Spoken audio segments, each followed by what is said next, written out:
분과 인사 나눕니다. 사랑합니다. 축복합니다. 인사합니다. 아니 이제 인사할 때 좀 웃고 좀 인사 좀 해봐요.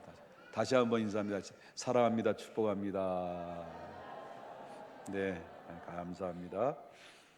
저 필리핀에 대한 그런 영상을 좀 여러분에게 보여드렸는데요. 지금까지 동남아 선교를 놓고 많은 기도하고 준비를 해왔습니다. 그리고 매년마다 들어가면서 동남아뿐만 아니라 필리핀에 거점을 두고 약 5년간 정탐을 많이 하고, 그리고 오랫동안 기도하고, 이 정도면 이때 정도면 되겠다라고 해서 저희가 글로벌 미션에서 바이블 아카데미를 신학 이제 단기 코스를 1년 2년 4학기로 해가지고 학교를 세우게 됐습니다. 세우게 된 이유는 여러 가지 이유가 있습니다만은 지도자들이 거기는 간단히 뭐 성경 공부를 가르치고 현지 목사를 세우다 보니까 그 말씀을 전할 때 그 말씀이 온전하게 전해지겠습니까? 그리고 거기에는 80%가 카톨릭이고 기독교가 이제 0.9%인데 9%는 이단들이 또 이제 차지하고 있고, 그러다 보니까 말씀의 부재가 많이 일어나게 되고, 그래서 저희들이 가장 해야 될 사명은 뭐 가서 직접적으로 발로 뛰어서 복음을 전하고 전도하는 것은 선교사들이 하는 것이고, 이제 거기에 엘리트 코스에 하이 클래스에 있는 엘리트 코스에 밟았던 대학 이상 나온 사람들이죠. 목회자들도 그 안에 중심이 있고요. 그리고 이제 그리고 나름대로의 지도력을 가지고 있는 목회자와 그다음에 지도자들 중심으로 해서 이들을 질적으로 하나님의 성경의 말씀 신학을 잘 가르쳐서 그 아름답고 견고한 토양 위에 건강한 교회를 세우는 일에 우리 조금이나 미약하지만은 그 일을 세우기 위해서 신학 단계 코스를 하고, 이제 신학을 제가 이제 학위를 가지고 있기 때문에 이제 지금 정규 인가를 받아서 앞으로는 신학교 신학대학을 세워서 마지막 그 일들을 하나님이 하라고 하는 명령에 따라서 그 일을 좀 하려고 합니다. 여러분들이 많이 기도해 주시고요. 첫 번째 첫 발을 띄고 있는 이 이제 시작인데 성공적으로 잘 마치고 돌아올 수 있도록 여러분이 기도해 주셨으면 좋겠습니다. 그렇게 하실 수 있겠지요? 네, 감사해요. 기도했나? 안 했나? 저는 기도하겠습니다. 거룩하신 하나님, 주님의 은혜와 사랑을 아버지 하나님 감사를 드립니다. 거룩하고 복된 날 한 사람 한 사람 세상에 흩어져 살다가 나름대로의 하나님 주님의 영향력 있는 선한 영향력 있는 삶을 살다가 주님 부름 앞에 이 주님의 날 함께 모여서 하나님을 찬양하고 경배하고 예배할 수 있도록 은혜를 허락하여 주셔서 감사를 드립니다. 이 시간 주님의 음성을 듣고자 합니다. 부족한 종이 감히 떨리는 마음으로 하나님의 말씀을 수종들어 싸우니 부족한 종의 입술을 통해서 하나님 쉽고도 알맞게 잘 전달할 수 있도록 주의 성령께서 붙들어 주시고, 귀 있는 자는 성령이 하시는 귀한 말씀을 잘 들어서 이 말씀이 나의 마음판에 새겨지게 해주시고, 그 말씀이 나의 삶의 영역 속에 우리의 능력 주시는 자 안에서 모든 것을 할 수 있는 힘으로 살아갈 수 있도록 은혜를 허락하여 주옵소서. 예수님의 거룩하신 이름으로 기도 올리옵나이다. 아멘. 또 인사해야 되나요? 그래, 인사는 자꾸 하는 게 좋아요. 다시 한번 인사합시다. 사랑합니다. 축복합니다. 인사합니다. 예, 감사합니다. 우리 바자회를 아주 은혜롭게 했는데요. 바자회 결과에 대해서 이제 수익이 얼마 나왔고 뭐 이런 부분은 보고를 해야 되는데 여기 영상을 이제 시간을 많이 빼먹어서 다음 주에 이렇게 보고를 하도록 하겠습니다. 다음 주도 참 쉽지 않은 게 뭐냐면 특송을 하는데 특송을 시간을 빼앗기 때문에 그 다음 주로 연기할 수도 아예 안 할 수도 있습니다. 어쨌든 수익금이 거의 1,000만 원 가까이 이렇게 수익을 얻었던 것 같아요. 그 수익금을 가지고 전국적으로 지난번에 그 홍수 피해를 받아서 바로 뭐냐면 침수된 교회들도 있고, 이런 교회들의 목회자들에 대한 그 고통을 조금이나마 함께 공유하고 나눠주기 위해서 우리가 그 일들을 아낌없이 쓰임 받게 될 것입니다. 여러분들이 좀 협조해 주시고 도와주셔서 대단히 감사를 드립니다. 오늘 주셨던 말씀을 통해서 함께 은혜를 나누고자 하는 장차 개발하리라고 하는 제목을 가지고 지난주에 이어서 요한복음의 말씀을 전하려고 합니다. 여러분, 지난주의 말씀을 통해서 다시 한번 조금 상기한다면 세례 요한이 예수님을 바라봅니다. 예수님이 다가오는 그 광경을 바라보면서 그때 당시 세례 요한이 인기가 상당히 많았죠. 수많은 무리들이, 수많은 백성들이 세례 요한의 관심이 집중되어 있었고, 세례 요한이 움직일 때마다 수많은 백성들이 그를 따랐습니다. 그리고 거기에는 세례 요한의 제자들도 많이 생겨지게 되고, 이렇게 있을 무렵에 예수님이 딱 등장해 하신 겁니다. 예수님이 딱 등장해서 자기에게 다가오는 그런 가운데 있을 때, 그때 세례 요한이 자기를 바라보고 있던 모든 백성들을 향해서 보라, 세상 죄를 지고 하는 하나님의 어린 양이다라고 예수님을 지목하면서 자기의 시선을 바라보는 그 시선을 전부 다 누구에게 돌리도록 했냐면 예수님에게 돌리도록 합니다. 그럼 지금까지 자기를 바라봤던 수많은 백성들의 시선이 누구에게 쏠리냐면 예수님에 대해 쏠리게 되고, 저분이 누구지? 하고 했을 때, 보라, 저분이 세상 죄를 지고 하는 하나님의 어린 양이다라고 이게 밝혀지죠. 그리고 그 다음 날이 되었어요. 그 다음 날 또 세례 요한이 예수님을 만나게 됩니다. 자, 예수님을 만날 때 그때 또 전날처럼 많은 무리들이 그들을 따르고 있는 무리들 앞에 똑같은 말로 보라, 하나님의 어린 양이로다라고 이렇게 예수님을 또다시 소개를 하고 있습니다. 그리고 점점 자기의 모든 영향력이 서서히 내려지게 되고, 이제 예수님을 부각시키는 그 일들을 이 세례 요한이 그 일들을 했다라고 하는 것을 보게 됩니다. 그 세례 요한의 겸손한 모습을 여기서 우리가 엿볼 수가 있겠고요. 그러면 예수님께서 이 공생애를 시작하면서 드디어 이제 드러나기 시작했죠. 만 30에 드디어 이제 예수님의 하나님의 뜻을 따라서 인류를 구원하실 이제 그 구원의 계획들을 실천적으로 이제 움직이기 시작하는 가운데 있었을 때, 그때 예수님이 제일 먼저 바로 행하셨던 것이 뭐냐고 말한다면 당신의 제자들을 세우는 겁니다. 먼저 예수님의 제자들을 세우는 일을 했다라는 거죠. 그럼 왜냐하면 인류를 구원하기 위해서 예수님 오셨지만은 그 엄청난 사역을 예수님 혼자 할 수 없기 때문에 예수님과 함께할 제자들을 통해서 그 일을 함께 이루어가기 위해서 제자들을 세우는 것이었습니다. 그럼 예수님의 제자들을 세우시는 목적이 뭐냐면, 예수님께서는 인류의 구원을 위해서 이제 훗날에 십자가에 못 박혀 죽으실 거를 아시고 오신 거거든요. 예수님은 이 땅에 오신 목적은 인류를 위해서 죽으러 오신 겁니다. 하나님의 인류를 향한 죄의 공의의 심판을 하나님의 아들 되신 예수님이 사람의 몸을 입고 오셔서 바로 인류가 받아야 될 죄의 공의의 심판을 예수님이 대신 짊어지고 바로 대속의 십자가에 못 박혀 죽기 위해서 예수님이 오셨고, 예수님은 그걸 알고 계셨습니다.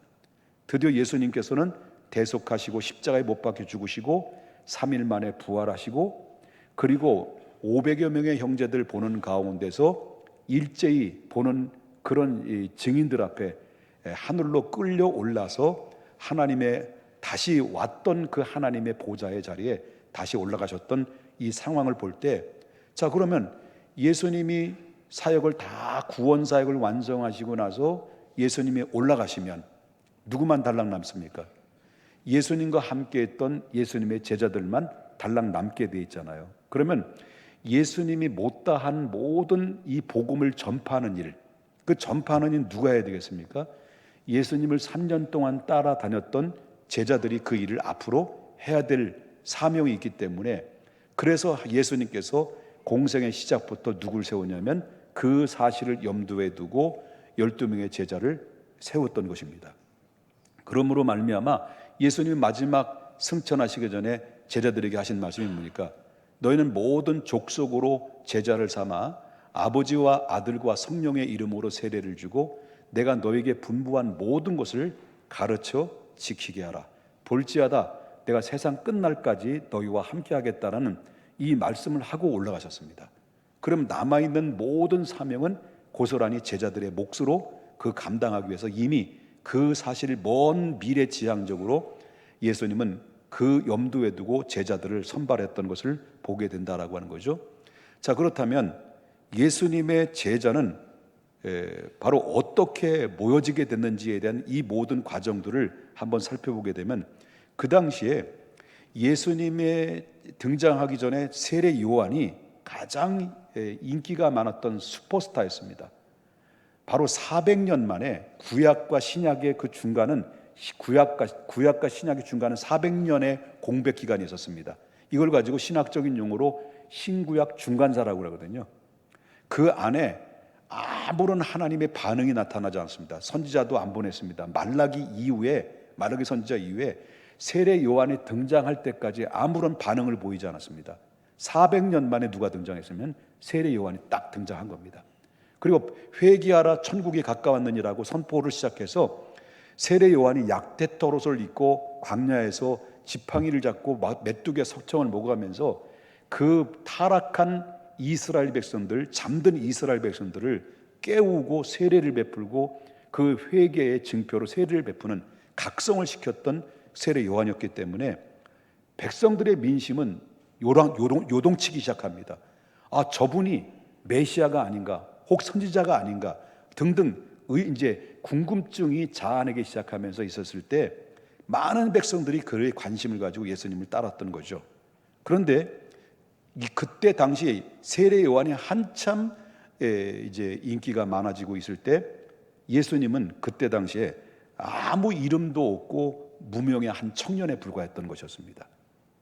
그런데 누가 제일 먼저 그 예수님을 처음에 첫인상을 딱 보고 저분이 인류를 구원한 메시아다라고 알아봤냐라고 하는 겁니다.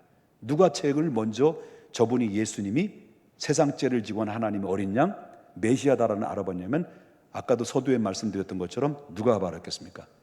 세례 요한이었습니다. 36절을 보겠습니다. 36절에 예수께서 거니심을 보고 말하되 보라, 누구의 어린 양이라는 거야? 하나님의 어린 양이로다. 저분이 인류를 구원할 메시아다라고. 메시아는 자기가 아니다라는 거죠. 내가 아니라 바로 저분이 세상의 죄를 지고 하는 하나님의 어린 양이다라고 바로 그는 발견하면서 사람들이 소개를 합니다. 이걸 다시 말한다고 한다면, 보라, 저분이야말로 바로 우리가 그토록 기다리고 또 기다리고 있었던 인류를 구원할 메시아, 우리 민족을 구원할 메시아다라는 그 뜻을 밝히게 되죠. 그 다음에 누가 예수님이 인류를 구원할 메시아인 것을 발견하냐면, 그때 당시에 세례 요한에게 따랐던 제자 중에 있는데, 제자들이 많았는데 그 대표적인 제자들이 두 이름이 등장이 되는데, 하나는 안드레요, 또 하나는 요한입니다. 오늘 요한복음을 기록한 요한이라는 제자가 있었습니다. 자, 안드레와 요한은 아까도 말했지만, 좀 전에 말했지만 세례 요한의 제자들이었습니다. 그런데 이 세례 요한으로부터 예수님에 대한 자세히 설명을 듣습니다. 예수님에 대해서 자세히 설명을 듣고 난 다음에 안드레가, 그 다음에 요한이 예수님에 대한 관심을 갖기 시작해요. 그때 바로 세례 요한이 그 세례 요한이 제자들에게 말합니다. 37절 보겠습니다. 다 같이 한번 크게 한번 읽어볼까요? 옆에 분, 여기 아니 시작 안 했어. 옆에 분 한번 인사합시다. 많이 피곤들 하시죠? 인사합시다. 네, 다 같이 한번 읽어보겠습니다. 시작. 두 제자가 그의 말을 듣고 예수를 따르거늘.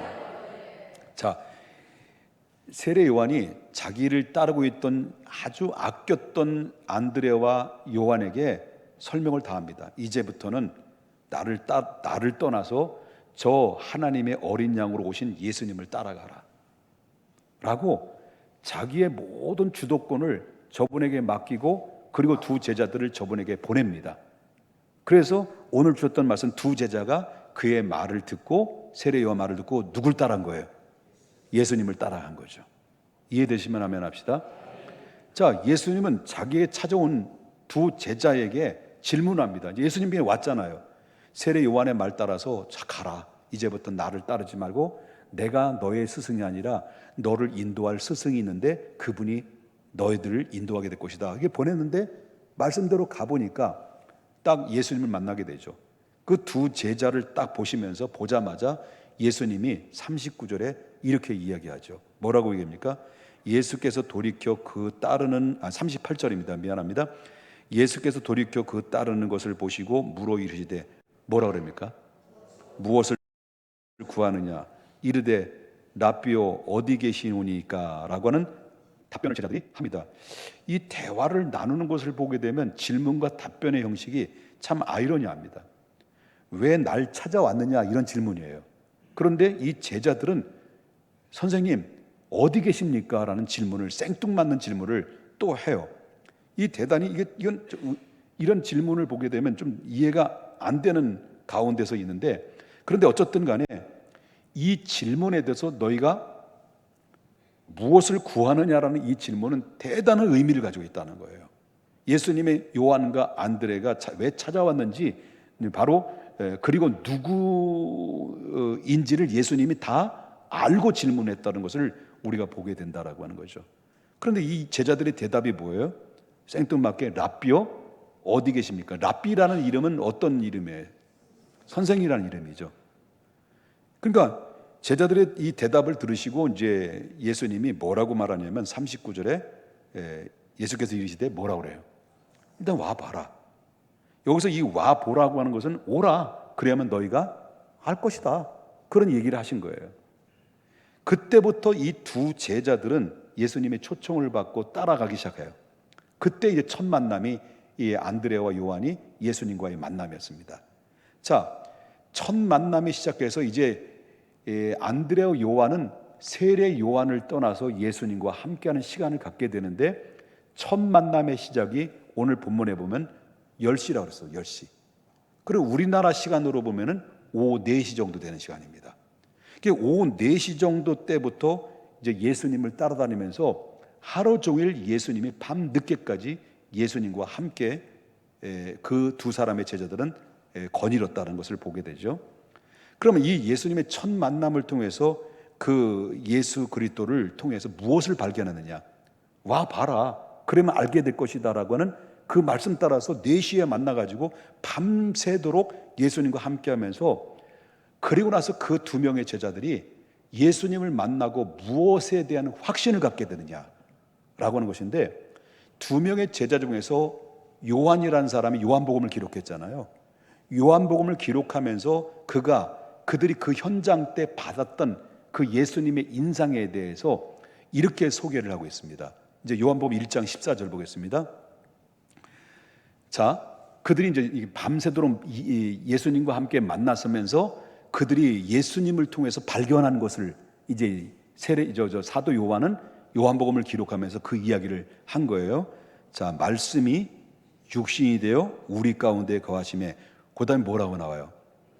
우리가 그의 영광을 보니. 그때가 어느 때일까요? 제 4시 때부터 오후 4시 때부터 예수님과 밤새도록 함께 했을 때, 그때 그의 영광을 봤다는 거예요. 예수님이 영광을 보니까 무슨 영광이라는 거예요? 아버지의 독생자의 영광이요 은혜와 진리가 충만하더라. 그냥 그 예수님과 만나는 그 긴 시간을 통해서 예수님의 제자들이, 그 두 명의 제자가 예수님이 누구인가?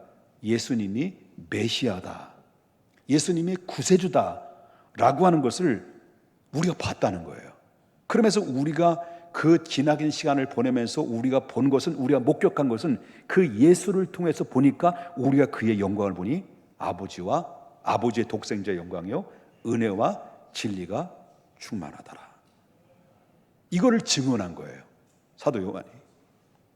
그러니 이 두 제자들이 그 짧은 하루 동안의 예수님과의 만남을 통해서 일반적인 세례 요한을 만났던 것과는 전혀 새로운 것을 맛보면서 예수님의 찬란한 영광을 듣고 그 예수님의 입에서 나오는 말씀 한 말씀 한 말씀 들어가면서 이들이 확신을 얻게 된 것은, 이분들이 뭐래요?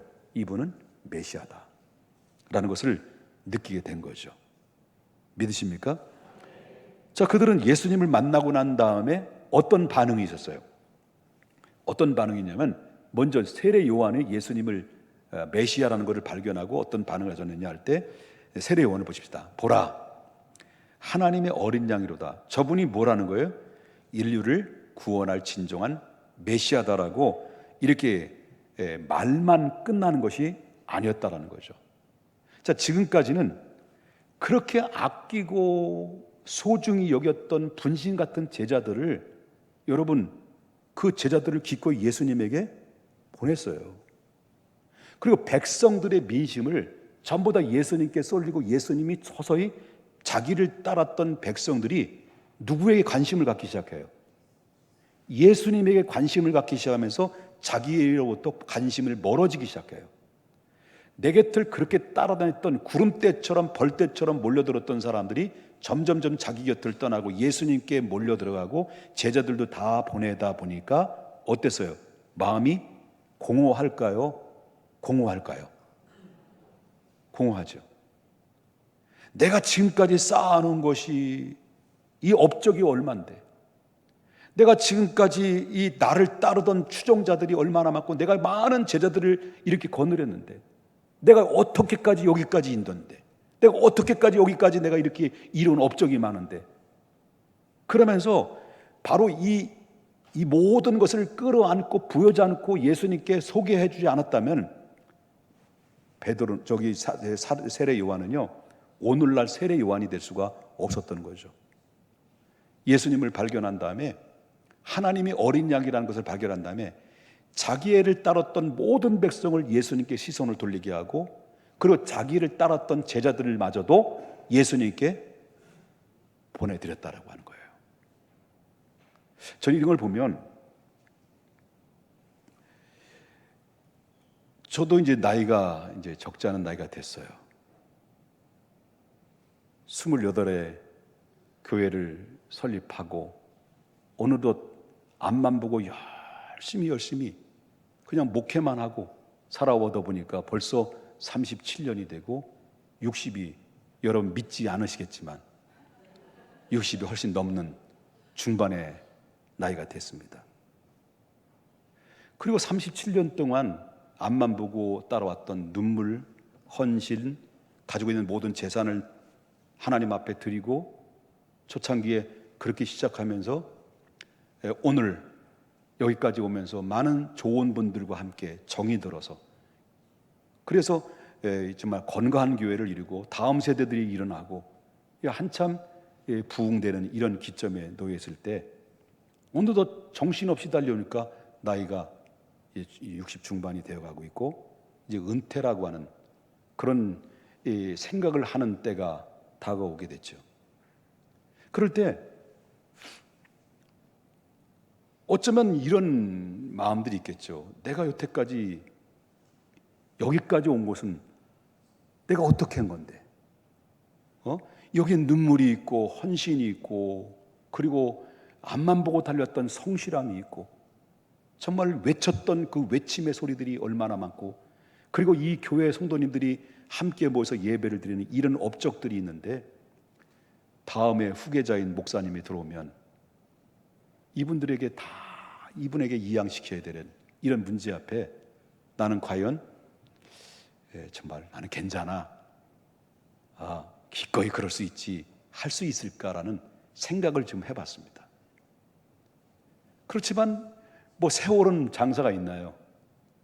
그렇다고 다른 교단처럼 평생 목회하시오라고 이렇게 법으로 제정한 것이, 우리 대한예수교장로는 70은 딱 물러나야 되는 가운데 있다 보니까 그럼 어쩔 수 없는 거죠.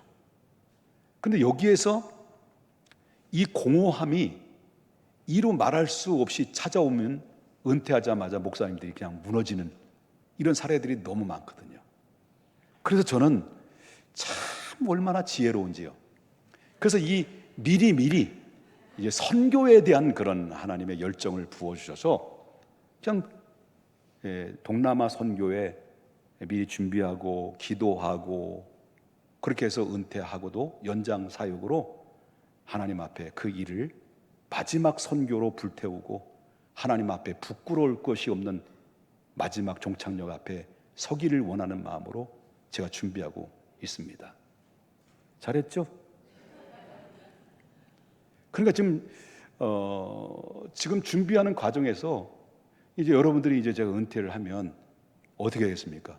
다음 후계자가 오시면 여러분들이 책임져야 될 것을 저를 책임져 주셔야 되겠죠. 어떻게 책임져야 되겠습니까? 저를 선교사로 파송하면 됩니다. 파송 선교사로 여러분 보내주시면 열심히 그 지도자를 세우는 일에 최선을 다하려고 하는 것입니다. 괜찮죠? 별로 기분이 안 좋으신 것 같아요. 그렇습니다. 그래서 정말 세례 요한은 그 메시아를 발견한 후에 하나님께서 그분을 예비하라고 보내신 광야에서 나는 외치는 소리에 불과하다. 나는 그분을 볼 때 그분의 신발끈을 풀기도 감당할 수 없는 존재다라고 하면서 겸손하게 자기 자신을 낮추면서 자기를 따랐던 제자들을 기꺼이 예수님께 보낸다라는 것은 여러분 말이 그렇지 쉬운 일은 아니다. 저는 그거를 보여요. 이 세례 요한을 보면서 맞다. 목회를 마무리하면 이런 세례 요한 같은 다 내려놓는 그래서 더 잘할 수 있는 분이 오셔서 이 교회를 책임질 수만 있다면 이 내려놓는 것 그렇게 바람직한데 이게 쉽지는 않을 거다라는 가운데 있지만 그럼에도 불구하고 세례 요한은 저는 다시 한번 이 모습을 보면서 겸손하게 받아들여야 되는 모습이 아닌가 그런 생각. 우리도 마찬가지예요. 흐르는 세월을 어떻게 정할 수 있습니까? 우리 김선호 우리 장로님이나 우리 이문수 장로님 이런 분들이 저희 교회에서 오신 지 꽤 오래됐거든요. 30대 오셨거든요. 이문수 장로님이. 그러니까 은퇴를 이제 하실 때가 이제 됐죠. 오랜 세월이 지났습니다. 이런 것들이 지금까지 모든 것들이 일어났던 것들을 내려놓는 것, 이 겸손함이 없이는 불가능하다. 여러분, 겸손은 하나님이 주신 축복의 새로운 물결이라는 것을 믿으셔야 될 줄 믿습니다. 교만은 패망의 선봉이에요. 항상 겸손해야 된다. 자, 그다음에 예수님을 만난 후에 이제 그 세례 요한의 반응이었고요. 예수님을 만난 후에 안드레의 행동은 어떠느냐? 자, 세례 요한은 제자였던 안드레는 예수님을 만나고 나서 큰 감동을 받죠. 아까도 1장 14절에 언급을 한 것처럼 우리가 그의 영광을 보니 은혜와 진리가 충만하더라. 이것을 발견하고 그리고 나서 즉각적으로 누굴 찾아갔냐면 자기 형 시몬에게 찾아간 거예요. 자기 형 시몬에게 찾아가서 뭐라고 얘기했냐면 41절 보겠습니다. 41절 다 같이 한번 읽어볼까요? 시작. 그가 먼저 자기의 형제 시몬을 찾아 말하되 우리가 메시아를 만났다고. 자, 메시아를 번역하면 누구라는 거예요? 그리스도다. 그러면 자 처음에 두 명이 찾아왔을 때 예수님이 너희가 무엇을 구하느냐 할 때 그들이 했던 얘기가 뭐예요? 예수님을 누구라고 불렀어요? 랍비어라서 랍비. 처음에 예수님을 만났을 때는 예수님이 누군 줄 알았던 거예요. 랍비. 랍비는 뭐래요? 선생이에요. 메시아로 믿었던 게 아니에요. 그런데 오늘 보면 4시부터 하루 종일 예수님과 함께 만나고 예수님께로부터 말씀을 듣고 그들은 마음이 뜨거웠습니다. 확신이 왔습니다. 그리고 나서 그들의 입에서 형을 만났을 때는 바로 뭐냐면 랍비를 만났다고 하지 않고 누굴 만났다는 거예요? 메시아를 만났다는 거예요. 이해되셨습니까? 메시아를 만났다는 것은 저 예수가 우리가 그토록 기다리고 있었던 인류를 구원할 메시아, 우리 민족을 구원할 메시아로 오신 분이다라고 하는 것을 자기 형 시몬에게 소개한 거예요. 그러니까 얼마나 그 예수 메시아를 만난 보잘것없는 이 어부 주신 안드레와 요한이 예수님을 그것도 선생도 아니고 인류의 메시아를 만나서 직접 대면해서 그분에게 말씀을 들었으니 얼마나 영광스럽겠냐는 거예요. 얼마나 감격스럽겠느냐는 거예요. 나같이 보잘것없는 연약한 존재, 가장 천민의 계층에 있는 어부 출신인 나 같은 존재에게 주님이 나에게 찾아오셔서 나를 손 내밀어 주시고 당신을 소개해 주시고 내가 왜 왔는지 무엇 때문에 왔는지를 정확하고 명확하게 소개해 줬을 때, 그것도 엘리트 코스의 삶을 살아가는 저 바로 사두개인들이나 그리고 서기관들이나 이런 사람들에게 알리지 않고 보잘것이 짝이 없는 연약한 이 두 사람에게 자기 정체를 알렸으니 그들이 입장에서 볼 때는 얼마나 영광이고 얼마나 기쁨이냐는 거죠. 그런데 이 안드레가 예수님을 만난 지 얼마 됐습니까? 형, 내가 메시아를 만났어. 메시아 만나러 가자. 이렇게 얘기했단 말이에요. 근데 안드레가 예수님 만났는지 첫 만남을 통해서 얼마나 됐습니까? 한 달이 됐습니까? 10년 됐습니까? 20년 됐습니까? 4시부터 하루 종일 반나절밖에 안 만난 거예요. 하루밖에 안 만난 거예요. 그리고 곧바로 뭐예요? 다음날 안드레가 전도를 하기 시작한 거예요. 예수 믿은지 따끈따끈할 때 그 뜨거운 감정을 가지고 다가서 자기 형을 데려왔다. 사실 안드레도 하루 종일 만났지만 예수님을 다 알아요? 몰라요? 모르지. 어떻게 다 합니까? 여러분 교회 30년 다녔잖아. 다 알아? 나 목회 40년 가까이 했어요. 내가 다 알까? 몰라. 자, 그냥 딱 한 번 만났을 뿐이에요. 그분의 말씀을 듣고 신뢰가 생겼고 그는 감동이 밀려왔고 이상한 감동이 들려왔어요. 그리고 그 예수님의 행하는 모든 행인과 그리고 또 그 안에 표적도 보여줄 수도 있겠죠. 그러니까 이상한 감동이 다가오고 밀려왔을 뿐인데, 그런데 안드레는 곧바로 확신을 가지고 형에게 찾아가서 우리가 메시아를 만났다. 그렇게 얘기한 거예요. 이게 바로 전도의 비결이에요. 전도의 비결은 다른 거 없습니다. 내가 받은 감정을 그대로 전해주는 거예요. 내가 받은 그 감정과 그 받은 은혜를 남들에게, 내가 아는 지인들에게 찾아가서 내가 이런 은혜를 받았다, 그대로 전해주는 겁니다. 우리 전도합시다 그러면, 내가요 아직도 예수님 모르거든요. 한 20년 정도 예수님과 사귀어보고요, 그리고 예수님에 대해서 완벽하게 다 파악을 하고요, 그 성경을 그냥 입에서 술술술술 달달달달 외워가지고요, 이제는 딱 누굴 만나도 성경에서 입에 팍팍팍 튀어나와가지고요, 저들을 압도할 단계까지 저는 전도 안 하겠습니다. 그래서 가는 거예요. 어디로 가? 천국 가는 거예요. 전도할 수 있을 것 같아요? 여러분 성경을 달달달 외워서 다 알고 다 완벽하게 해서 그들을 전해서 그들을 압도할 수 있을 것 같아요? 절대 못해요. 평생 살아도 단 한 사람도 전도를 못하는 거예요. 그러므로 예수님에 대해서 잘 알고 있는 것이 아니라, 바로 아는 것이 아니라, 알 수 있는 것은 다 우리가 알 수 없습니다만 성경에서 밝혀준 것 그 이해는 모르죠. 성경에 밝혀준 것도 우리 다 어떻게 압니까? 제가 40년 가까이 설교했는데도 우리 설교를 했지만은 우리가 다 압니까 성경을? 다만 주님께 받은 그 감동과 그 감정, 그 감동과 그 감정을, 그 은혜를 전달해 줄 뿐입니다. 전하다 보면 나중에 내가 충만해지고, 전하면 전할수록 기쁨이 밀려오고, 전하면 전할수록 내가 하나님께로부터 축복을 받게 되고, 그리고 전하는 것은 내가 전하는데, 내가 전하는 그 사람들이 말씀을 듣는 그들은 내가 그들을 변화시키는 것이 아니라 성령께서 그들의 마음을 움직여서 그들이 돌아오는 놀라운 기적들을 우리가 체험하게 되는 거죠. 믿으시면 아멘 합시다. 그래서 안드레는 이 감동을 가지고 단 하루 만에 그냥 튀어나갔어요. 그래서 누구에게 찾아갑니까? 튀어나가서 자기 형 시몬에게 찾아가서 내가 예수를, 메시아를 만났다, 잘 통하는 형에게 찾아간 거죠. 전도는 일부러 멀리까지 가서 아무도 모르는 사람에게 가서 예수 믿고 천국 가세요라고 외치는 게 아니에요. 그것만이 전도가 아닙니다. 전도는 무엇입니까? 사도행전 1장 8절 보십시다. 큰 목소리로 한번 읽어볼까요? 시작.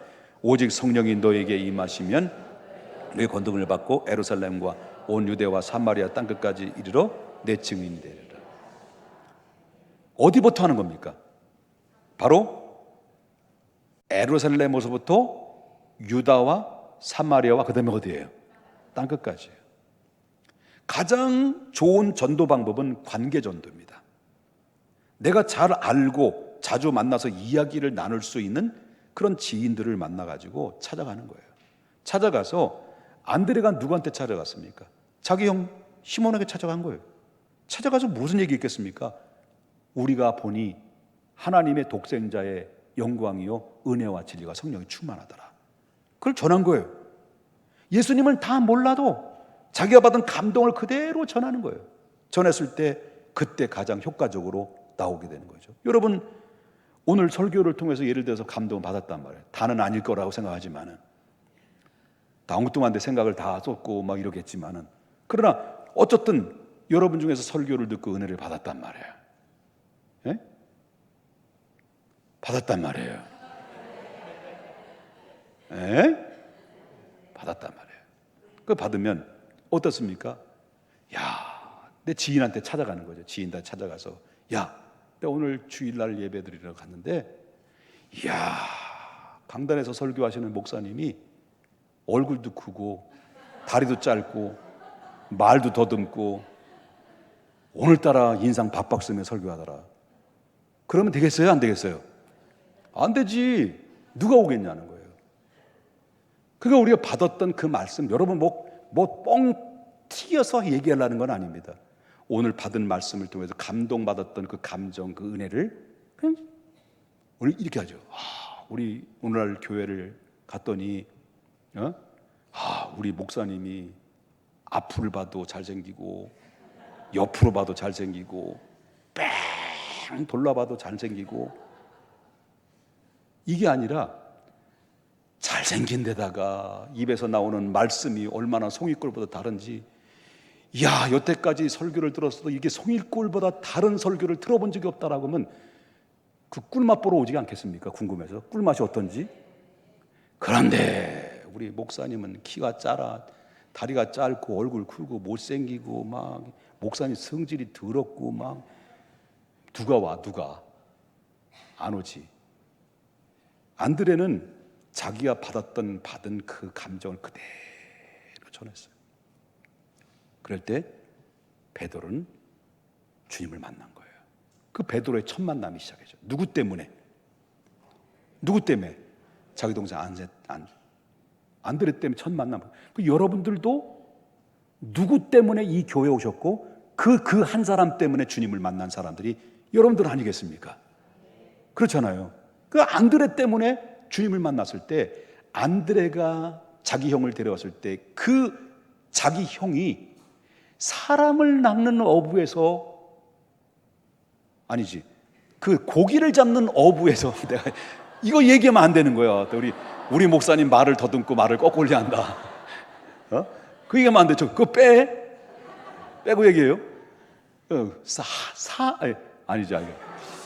그 고기를 잡는 어부에서 사람을 낚는 어부가 되는 그 엄청난 거인이 될 줄을 누가 알았겠냐는 거예요.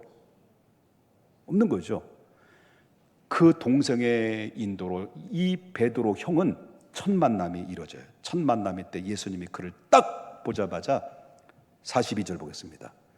누가 데려왔어요? 안드레가 데려왔어요. 누구에게로? 예수님께로 베드로 왔어요. 시몬이.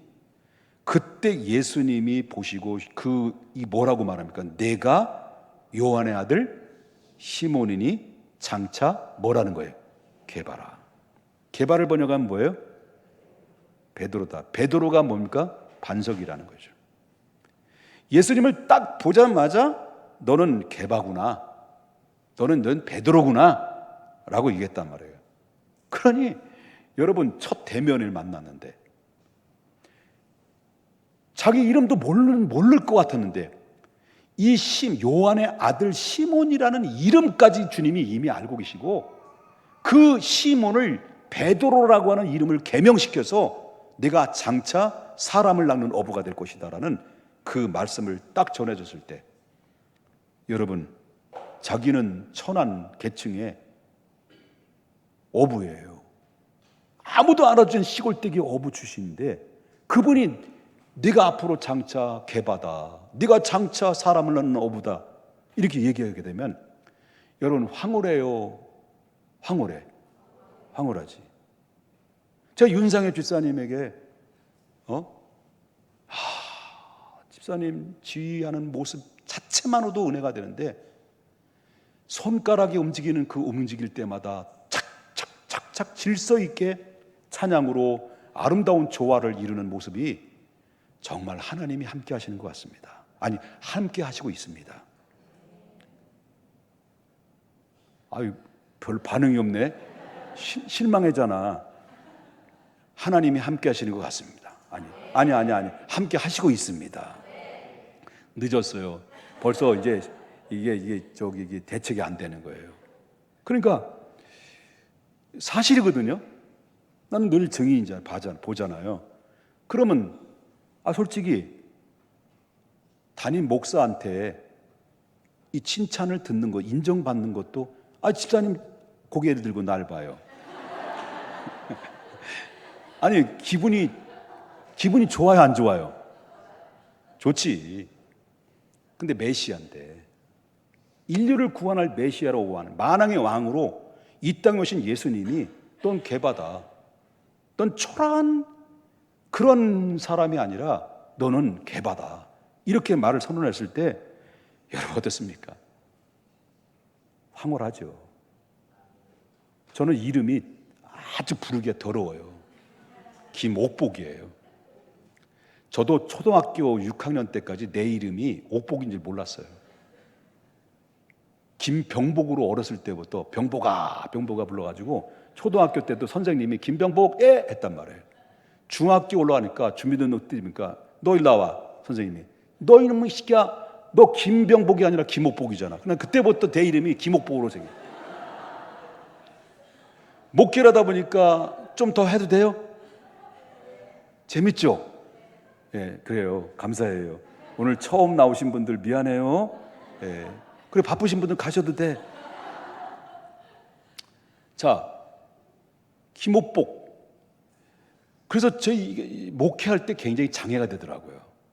보면 목회할 때 김옥복 그러면 우리 집사람하고 가면 여자가 둘인가?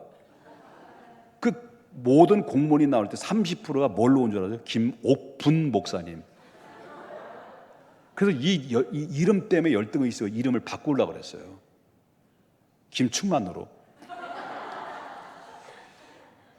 그런데 보니까 이름이 좋더라고. 구슬옥자, 복복자, 복이 굴러 떨어져 들어온다. 얼마나 좋은지 몰라요. 그래서 안 바꾸자. 이름이 얼마나 좋은지 부럽죠. 네. 쓸데없는 얘기를 한 것 같기도 하고. 그러니까 이 예수님의 시몬의 마음을 반석과 같은 견고한 믿음이 있고 진리에 대해서 흔들리지 않는 열정이 있다는 것을 예수님이 미리 알아보셨다. 베드로의 일생을 보면 처음에는 휘청거렸어요. 바다의 물결처럼 이리 흔들리고 저리 흔들리고 갈대처럼 이리 흔들리고 저리 흔들렸던 베드로가 나중에는 어떤 사람이 됐습니까? 정말 반석같이 베드로가 됐습니다. 우리도 반석 같은 사람이 될 수 있을까라고 하는 겁니다. 여기 보면 베드로가 지금 베드로가 된다는 얘기를 안 했어요. 뭐라 했습니까? 장차 개발하였습니다. 장차. 지금은 빌빌거리고 지금은 오스룩하고 실수투성일 것 같아도 장차 네가 개바가 될 것이다. 우리가 어떻게 개바가 될 수 있습니까? 베드로처럼 베드로가 되는 것이 아니라 원래 우리도 휘청거릴 수 있고 지금도 보잘것없고 얼마나 많은 변덕스러운 가운데 있습니까? 그런데 베드로가 될 수 있었던 것은 하나님의 예수님의 말씀이 떨어질 때마다 그 떨어지는 그 말씀대로 바다 위로도 뛰어들어가서 걸어갈 수 있을 만큼 예수님의 말씀대로 철저하게 순종하고 살아가려고 몸부림을 쳤었기 때문에 오늘날 그가 베드로가 됐던 것을 보게 됩니다. 간증이 많아지고 체험이 많아진 사람의 특징이 뭐냐면 말씀대로 되어진다는 것을 믿고 그 말씀대로 애쓰고 그리고 말씀대로 살아갈 때 어느덧 자기 자신도 모르게 반석이 되어가는 그런 모습으로 살아간다는 거죠. 이 시대의 성도들은 예수님의 제자들과의 대화 속에서 귀담아 들어야 됩니다. 우리는 점점 예수님 믿기 시작을 해서 신앙의 연륜이 채워지면 채워질수록 우리는 어떤 사람이 되어가겠습니까? 장차, 지금은 아니지만 점진적으로 1년이 되고 5년이 되고 10년이 되면 주님을 알아가고 그리스도가 나를 위해서 어떻게 하셨는지, 내가 어떻게 살아야 되는지를 조금씩 알아가면서 서서히 우리는 어떤 사람이 되냐면 말씀대로 순종하고 그 말씀의 순종에 대한 하나님의 반응에 대해서 또 체험하면 나중에 어떤 사람입니까? 반석이 되는 거죠. 이런 반석이 될 때 하나님은 그런 사람을 들어쓰시고 찬란한 영광 앞에 우리 하나님 앞에 서게 되는 거죠. 그런데 반석이라고 하나님 앞에 불었는데 10년이 됐는데도 20년이 됐는데도 30년 돼도 반석은커녕 방석이 되는 사람이 많아요. 그냥 주저앉는 거예요. 10년이 되면 뭐합니까? 20년 되면 뭐합니까? 방석을 여지. 비가 오나 눈이 오나 바람이 부나 그대로 방석이래요. 방석.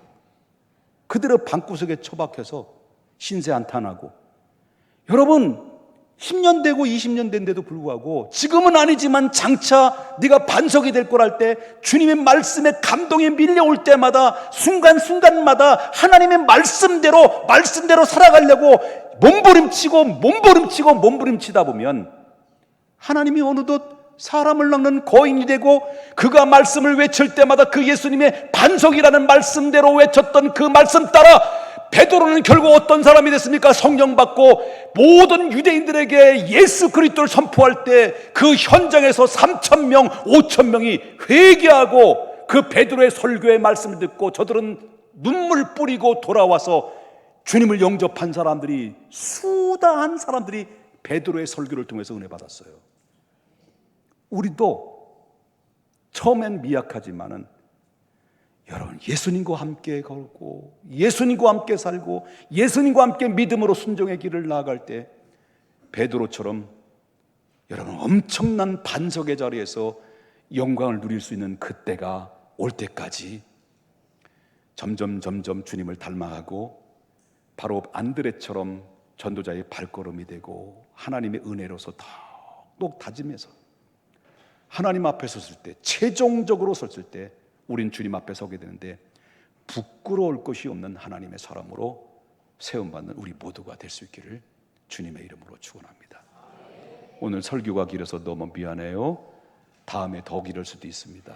기도하겠습니다.